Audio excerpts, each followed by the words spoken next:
the southern hemisphere, which we won't be able to see here, obviously, but symbolic for many reasons because it's a time for new beginnings and fresh starts and kind of the clean slate that I think many of us have been kind of yearning for. And it's an opportunity really for us to just set new intentions for how we want to be in the world and what we envision for our individual futures, but also for, you know, our societal and planetary future as we move ahead. Especially kind of, you know, as we've all been saying all year, after a challenging time and unique circumstances, I think it's a really good time to just start fresh and come into yourself from a different place and different perspective. And on that note, today's episode is entitled Heart-centric, and I'll give you kind of the backstory of what led me to want to focus from the heart. So just in the last week, I've been feeling a lot of anxiety, which is not kind of it's not an emotion that I tend toward that often these days in my life. I used to be a worrier, and my mom was an adamant worrier, vehement really, but and I kind of trained myself out of it with some years of yoga and just meditation and mindfulness and just changing my thought patterns on things and recognizing, you know, with the help of some other people's guidance, that focusing on the things that I don't want in my life, which really is what worry is about, was really not in line with who I am and how I like to just keep my perspective on things that are important to me and that I want. And martial arts helped me with that a lot too, just kind of envisioning things like as if they were already done, like as if I'd already accomplished them. And so knowing that about myself was a good facilitation for me to be able to change kind of that, you know, focusing on the things that I don't want for fear or sometimes honestly, like it's kind of fun to ruminate. And I think some of us know that to be true, like on a conversation or, you know, just on something in your life that you kind of want to focus a lot of energy on. And I think that can, you know, fester and become problematic over time. And so anyway, back to kind of last week, there were just some big things that were happening in the world, I felt like, and I was investing a lot of attention on, you know, on the COVID situation and research, and I really like to try and research a lot of things, and unfortunately, that comes at somewhat of a cost because, I mean, there's plenty of days where it would be a lot easier for me to have my head in the sand.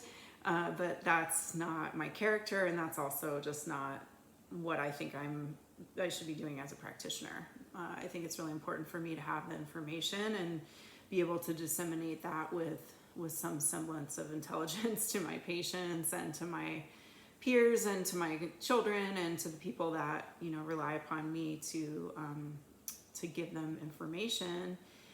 And to lead by example too. So, and there's a lot of conflicting information out there. There's a lot of data that's confusing and challenging to pore over. And it's also not easy to do, you know. So anyway, last week was a little bit of a source of anxiety for me. I felt like, you know, in knowing some things that were happening with our government and with potential vaccine mandates, for example, which I just am really a proponent of informed consent and people having autonomy to make choices about their bodies. And we won't go into the vaccine discussion. That's not the point of this information, but I'm just letting you know where my anxiety was stemming from, because that's really important to me, for me and for my family and for my patients, that we have the autonomy to decide what we want medically for our bodies. So anyway, that was one of the things, and there were a few other things that happened, you know, mostly in the external world that were affecting me personally. And so I kind of let the anxiety get the best of me. And I remember back when I was doing my yoga teacher training, my teacher, Rolf Gates, who's a lovely man and was wonderful to learn from. I recommend that you look him up and study with him or read his books if you can. He's wonderful. But he would say to us during class sometimes, the mind yells and the heart whispers. And that is a really centering kind of concept for me, where I recognize that I have a very active mind. I think a lot of us do.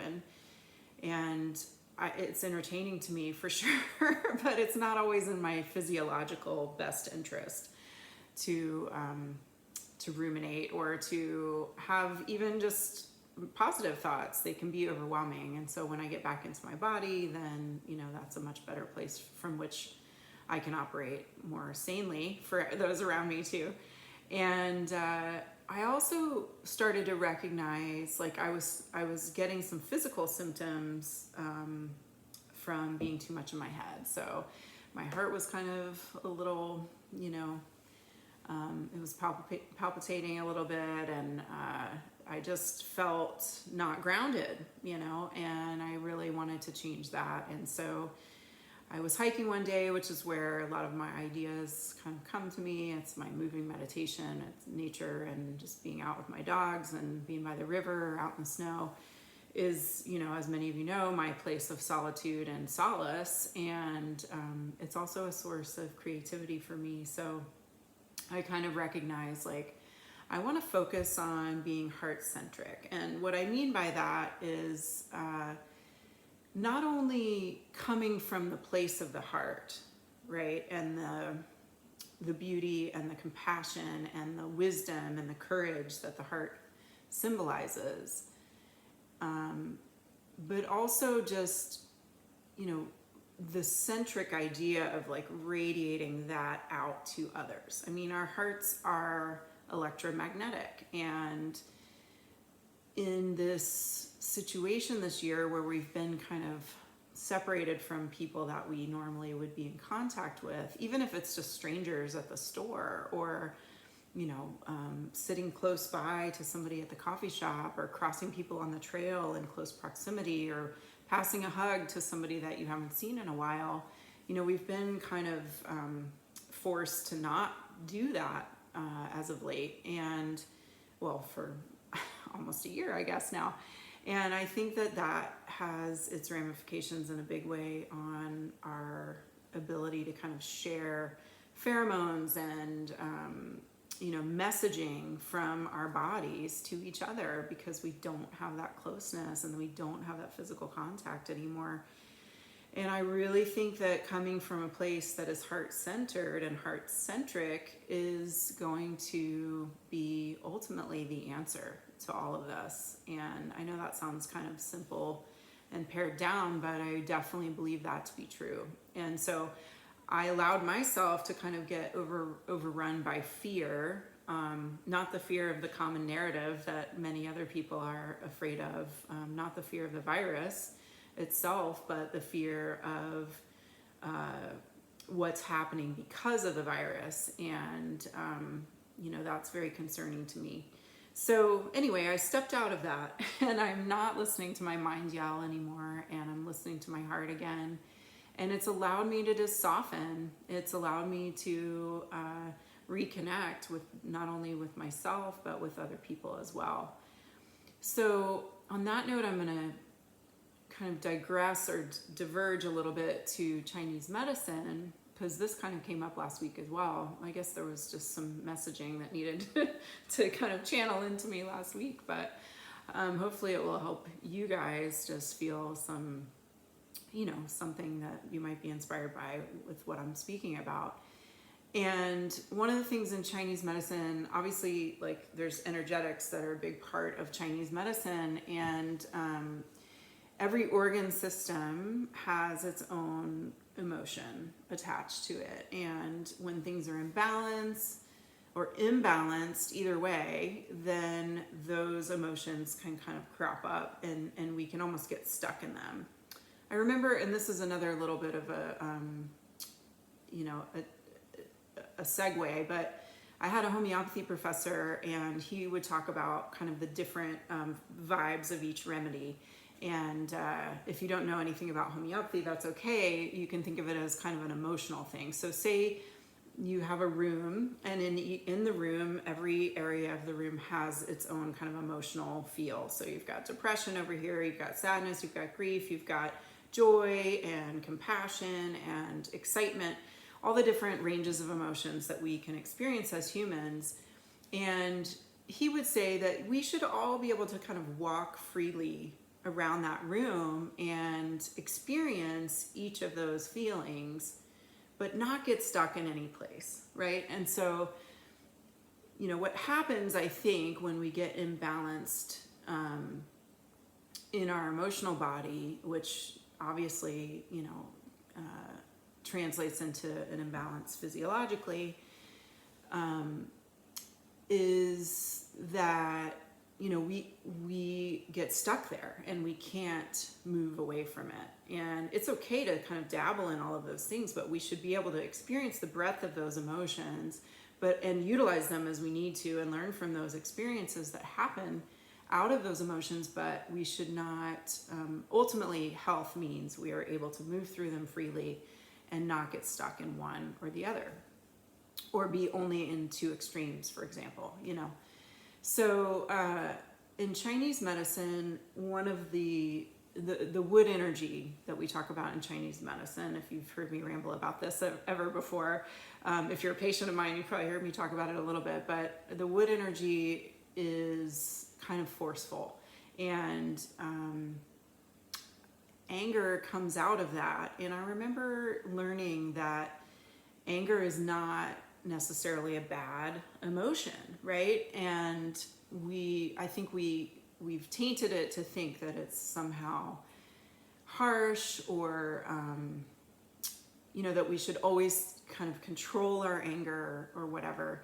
And yes, we should control our actions, when we feel anger, but the feeling itself is legit. I mean, it's part of being human, and it can also be useful, right? And so I get really passionate about the things that I believe in, and as many of us do. And so my passion sometimes comes out in this forceful way, because that's my personality to some degree. I'm a fiery Leo, right? So, but it can also be misconstrued as anger, and sometimes it is angry energy. Sometimes my passion is angry because I do believe in something so fiercely that I want to just shout it to the world and let everybody know how important this issue is, right?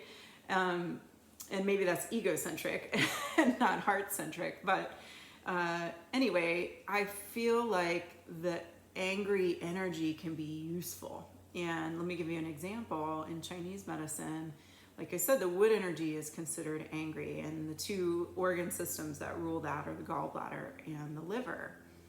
And they are, in Chinese medicine, kind of in charge of like moving the qi. So they keep things from being stuck. You can think of it as circulation if you understand Western medicine better. It's similar. It's like things are moving, and like all of our fluids are moving, our energy is moving. We're able, think about how you feel when you wake up fresh and you're ready to kind of hit your day. You've got a lot of oomph behind that, right? So that forceful energy is necessary for us to just have our get up and go. And in fact, the gallbladder is considered kind of the general of our army. And think about, channel for a second, a general that you might envision.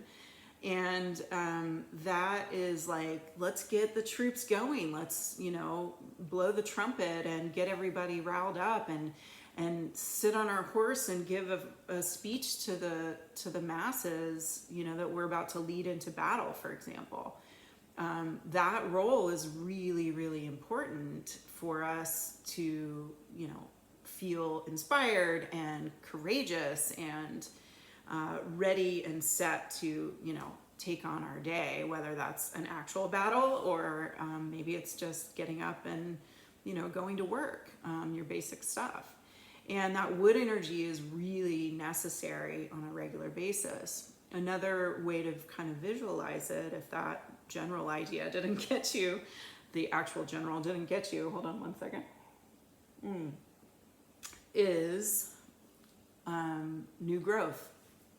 So if you think about in the spring when, maybe the crocuses come up after a long winter, that is considered kind of angry energy as they force through the soil. That seed is tiny, but it's got power because it allows itself to come into fruition and to be, to burst into being, similar to birth, right? Where we have this kind of forceful energy working its way, and birth isn't, it's not an easy task, and it's certainly not very graceful. Even after having 3 kids, it wasn't ever graceful for me. It was powerful, very powerful and forceful. And I think that is, a necessary energy. And so my point in that is that when we come from a heart-centric place, then that anger, that forceful or that fired up energy can come across with compassion and passion. And I think both of those things are very necessary in making change in our own lives and in radiating that change, to everybody around us, even if it's just one other person. I think that's an effective way. I mean, it's the pebble in the pond kind of idea. So that heart-centric is literally radiating out to those around us. And I got lost in my anxiety and my concerns last week, and my heart just went, and it wasn't able to serve me very well, but it certainly wasn't going to serve other people very well if I was in this kind of lockdown and rigid place where I need to be kind of, moving that energy, having fluid conversations in a more graceful way that weren't so like, no, I am going to stand here and do my thing, and don't you dare come and, show me data otherwise, or whatever it might be. So let's channel that, that's what I'm trying to do, and hopefully you might be inspired to do the same. Channel that heart energy that's softer, it's the whisper, and allow that whisper to kind of control and navigate us so that we can, make more graceful change in the world. Interestingly, I'm not an expert in jiu-jitsu. I've trained in it. It's awesome. I love it. I've been crushed multiple times in terrible ways over the years, and I feel like a complete novice when it comes to jiu-jitsu still, even after some years of, education and training and, practice. And it's just one of those sports and practices that, is a journey. It's never, you can't really finish it, right? It's just a thing that you kind of have to keep going with. And one of the counterintuitive things that happened for me when I was first learning jiu-jitsu, I'll back that up. The very first thing that happened to me when I first had to do like an arm bar on somebody back in my karate days, was this huge conflict of character or something, because I had been trained for years on how to like help people's joints, and strengthen their shoulder and take care of their shoulder by doing acupuncture or whatever on it, and to sit there or their elbow in this case with an arm bar, and to sit there and like pull somebody's arm to the place where they needed to tap out because of discomfort was really challenging for me at first. So that being said, that was early on in my training, and I got over it for sure. But, the beginning of my martial arts career was a lot more sparring and, self-defense kind of stuff. And so it was pretty feisty, and I resonate with that. It's like easy for me to feel okay, like throwing a punch or a kick at somebody.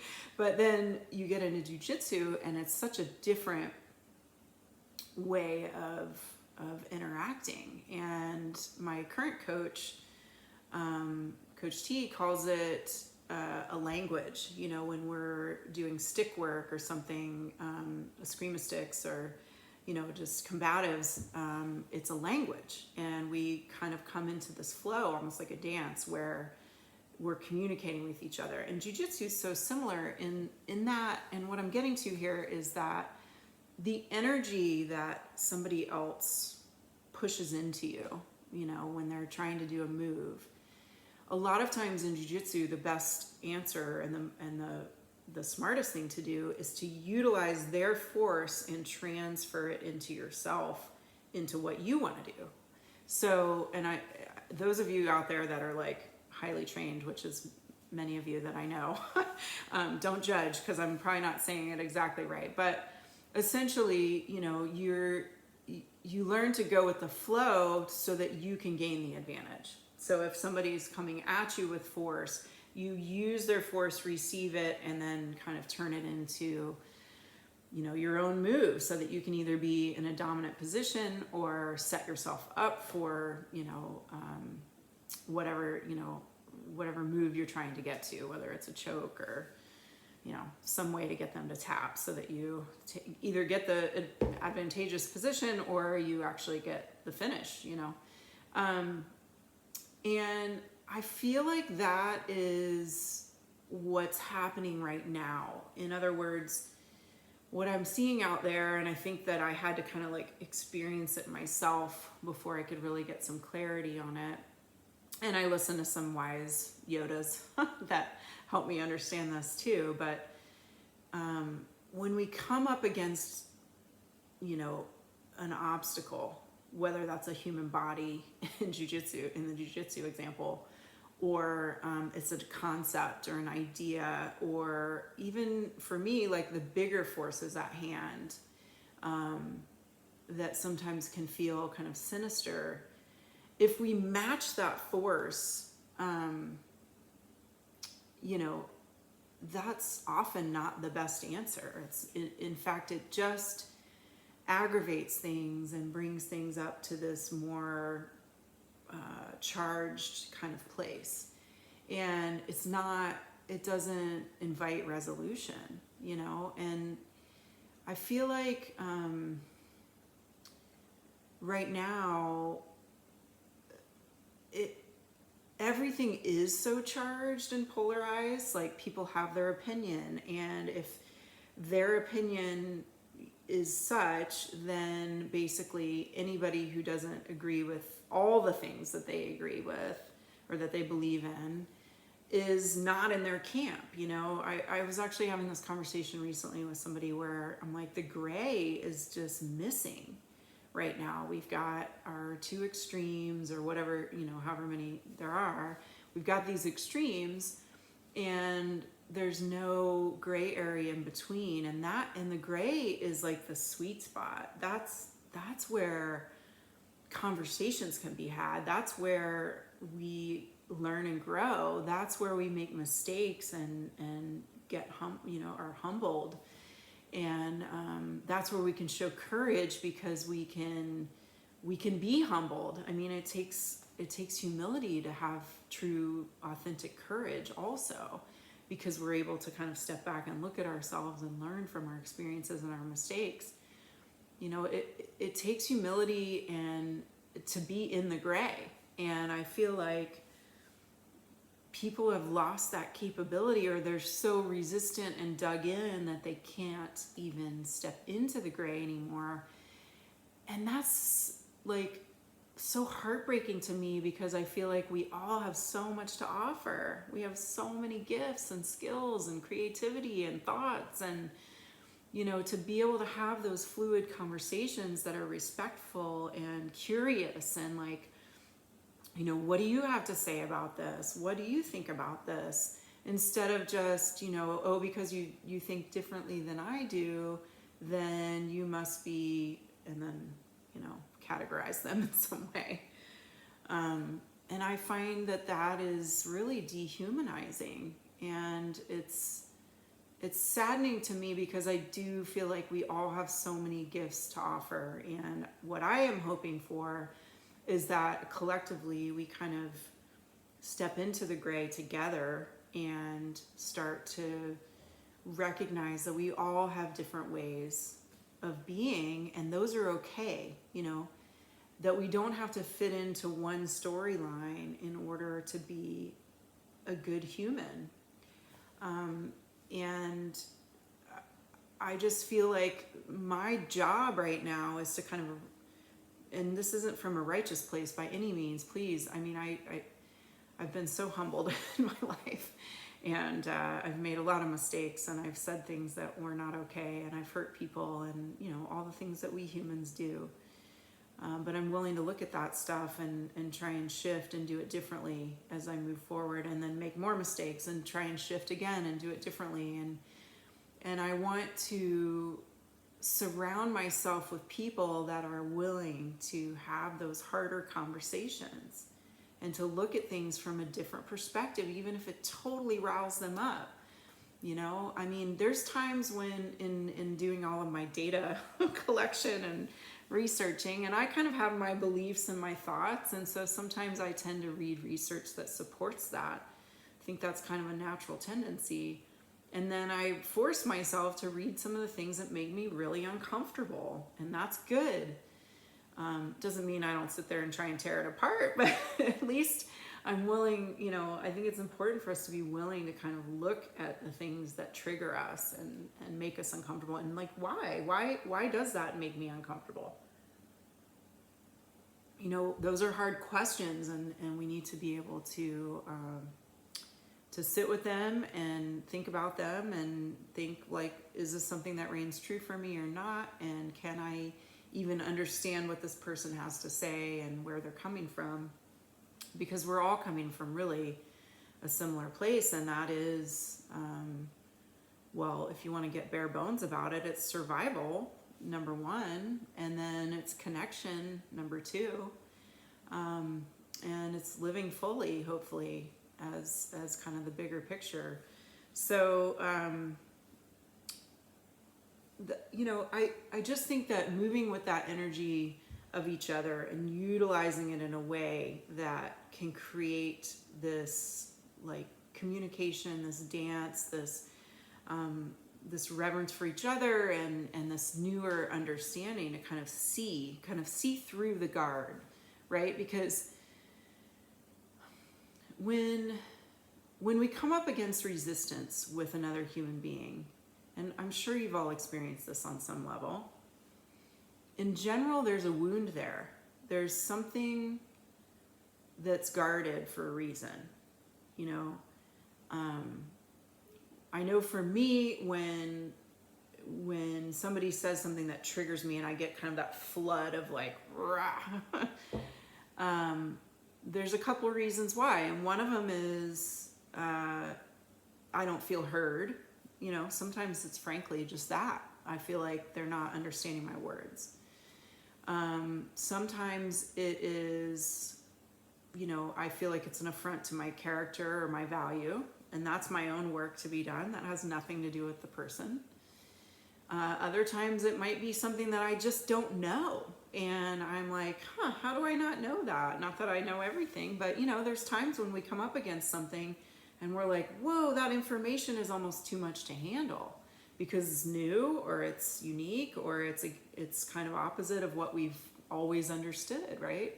I mean, it's like if we were in an anti-gravity room or something, it would be confusing to our system. And so when things are different or new or innovative or revolutionary, then they shake us up. They feel disconcerting, and that's okay to feel that way. But to recognize like that's what our blocks are about, And I also think for many of us, especially those of us who are parents, there becomes this.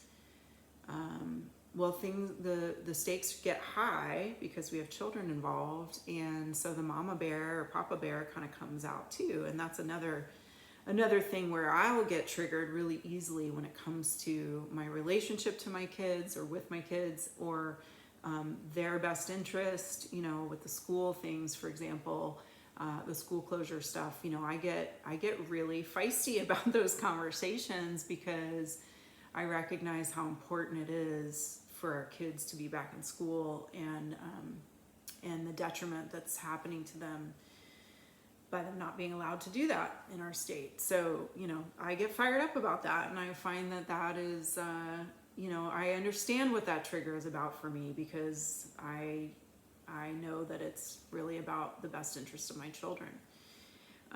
Whether I'm right or not doesn't matter. Like, that's just what I have to know about myself.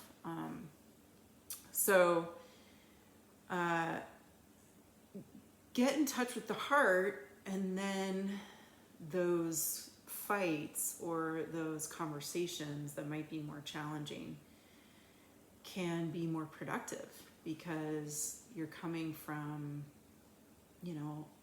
a place of love and compassion. I have a good friend, and she always says, speak the truth with love, speak the truth with love. And I channel her a lot when I'm, set to have a harder conversation or something, because she's right. I mean, we can do that with anybody. We can do that with strangers. We can still speak the truth with love, and do our best to be compassionate and just say what we need to say, and keep what we don't need to say, and be respectful about our communication skills. So what do we do with all that? I had somebody say to me the other day,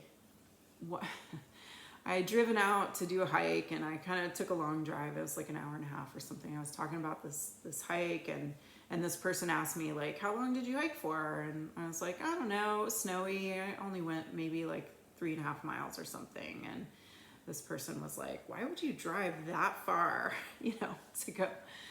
And I sat there with this confused look on my face, because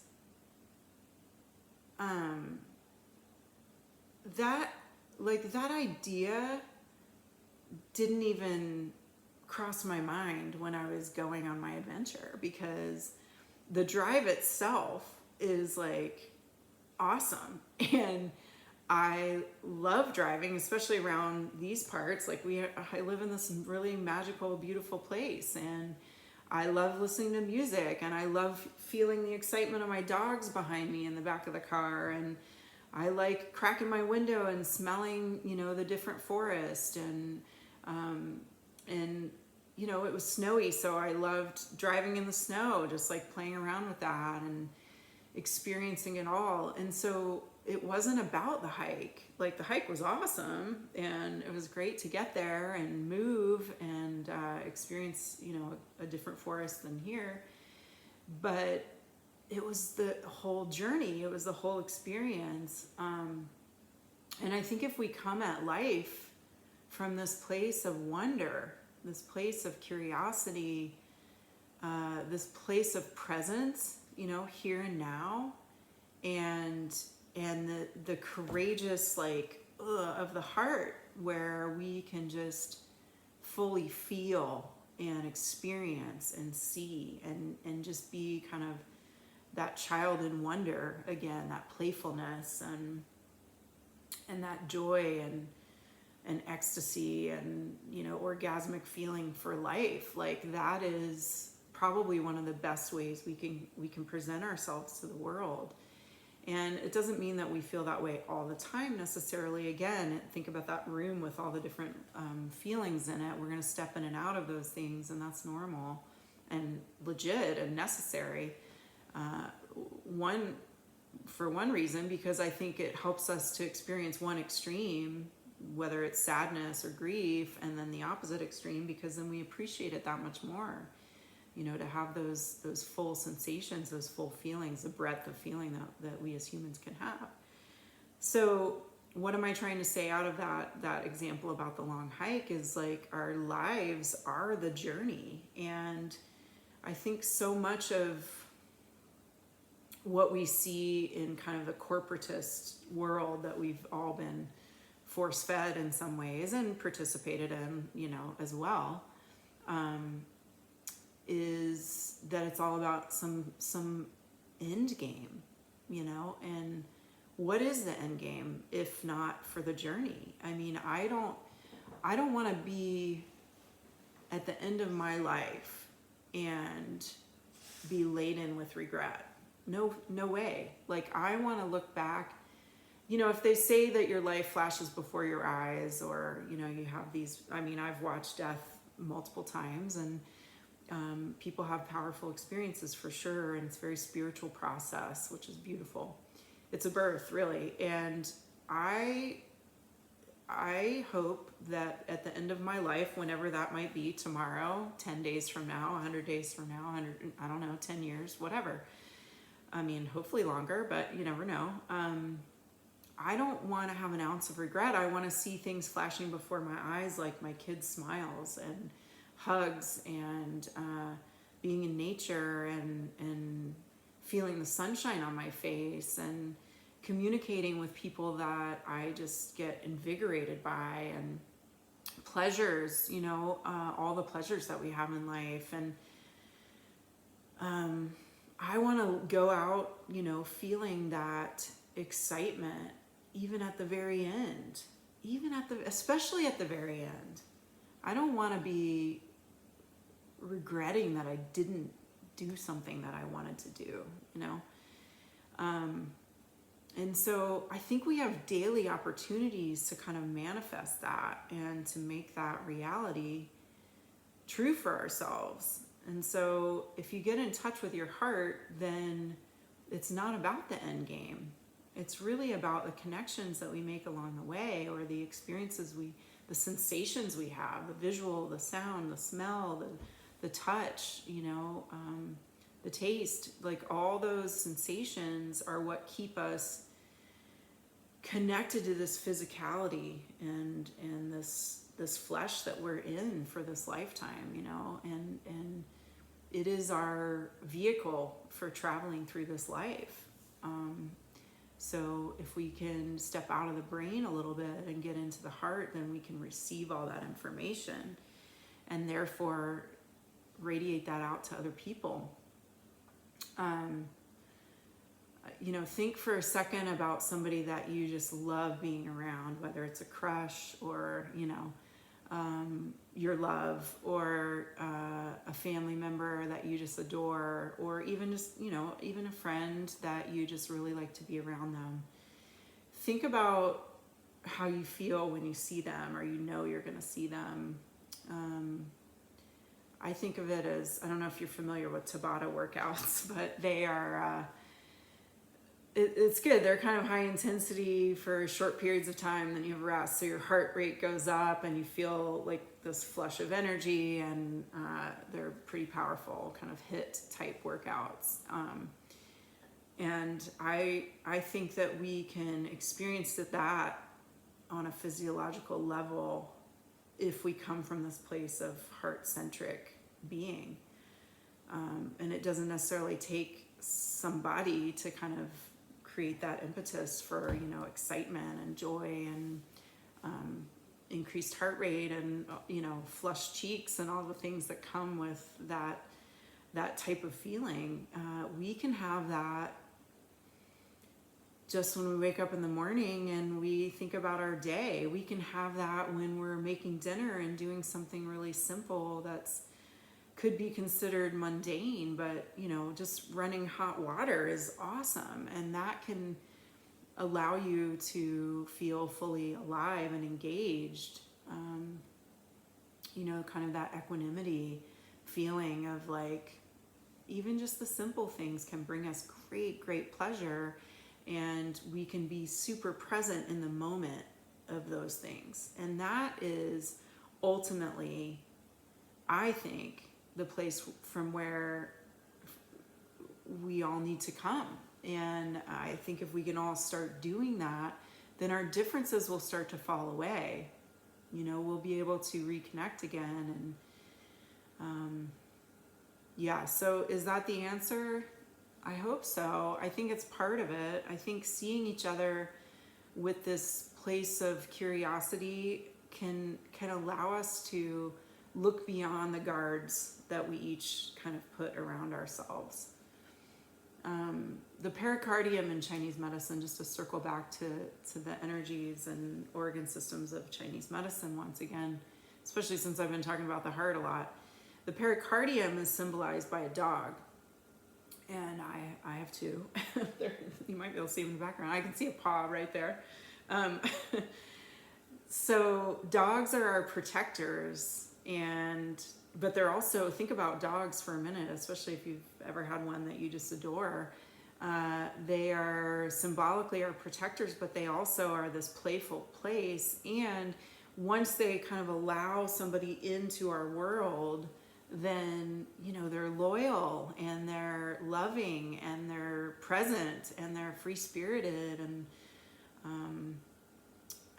feisty and energetic and all the things that we think of when we think of a loyal, sweet dog that's in our lives.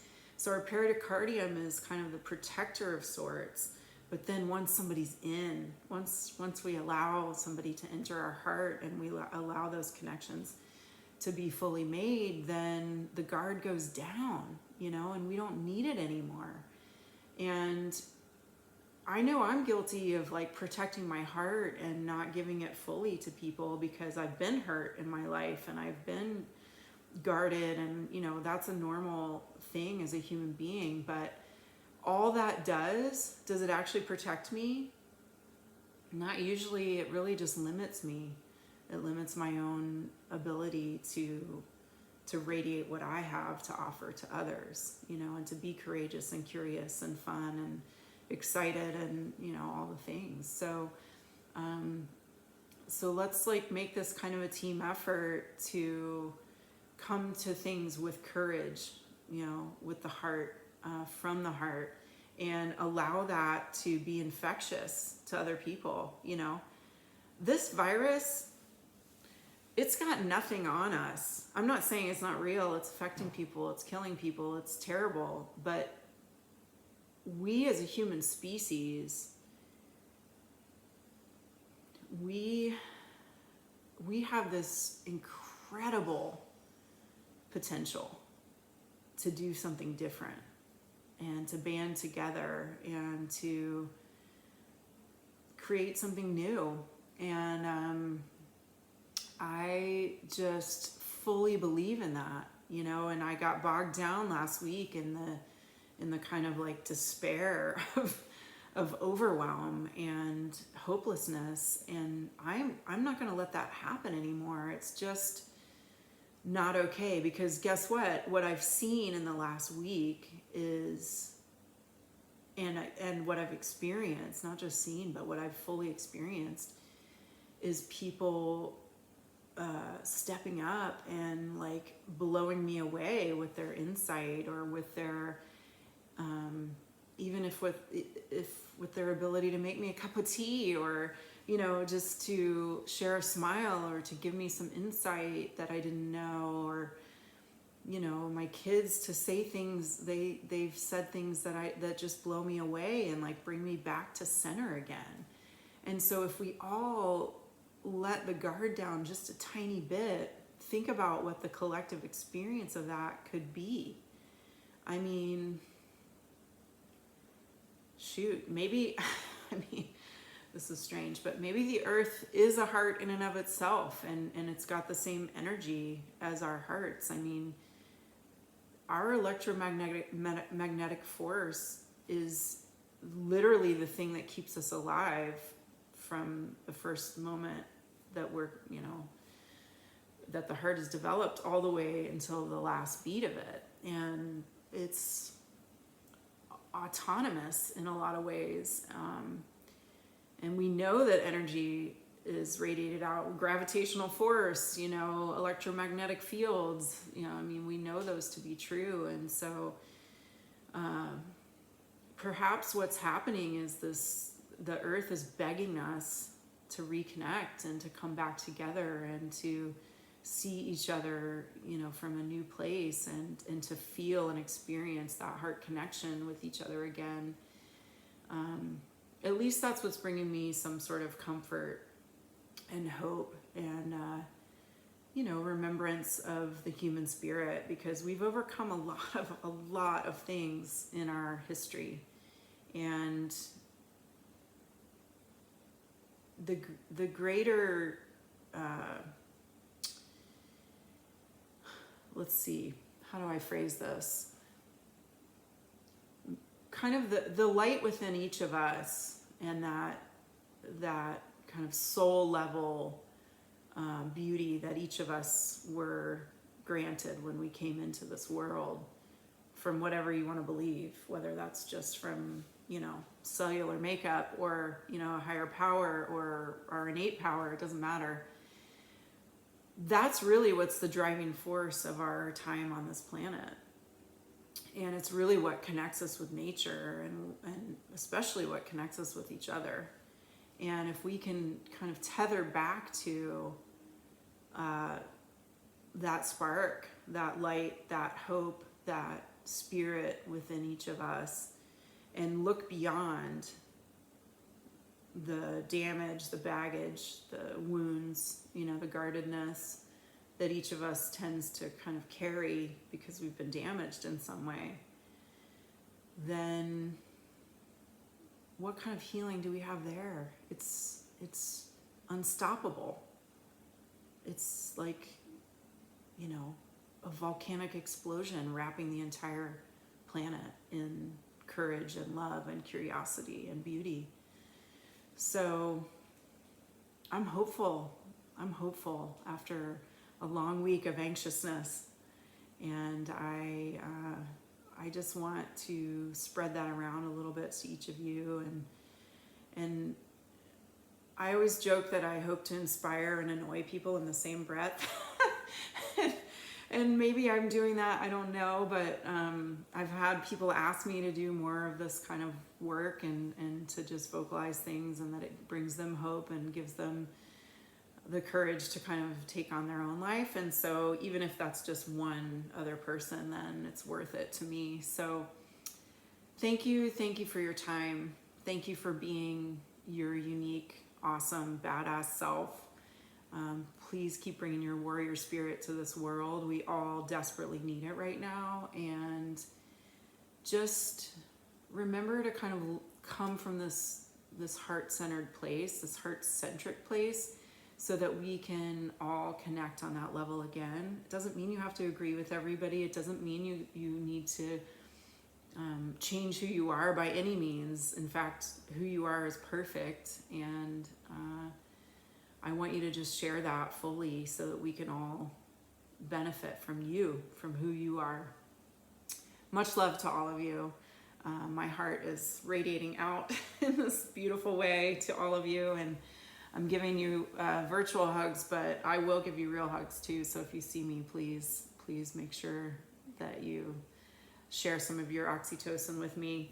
And until next time, I have an awesome guest coming up on my next podcast, one of my colleagues, so I'm super excited to have a cool discussion with, and he's a kindred spirit for sure, so I'm looking forward to that. That's actually probably coming up in the next week or two, so look forward to that. And as always, I send you light and love and courage and compassion, and I'm just so grateful to be surrounded by a community of people such as yourself. So have a wonderful day. Write down your intentions for something new for this new moon solar eclipse, and share the love with other people too. Take care.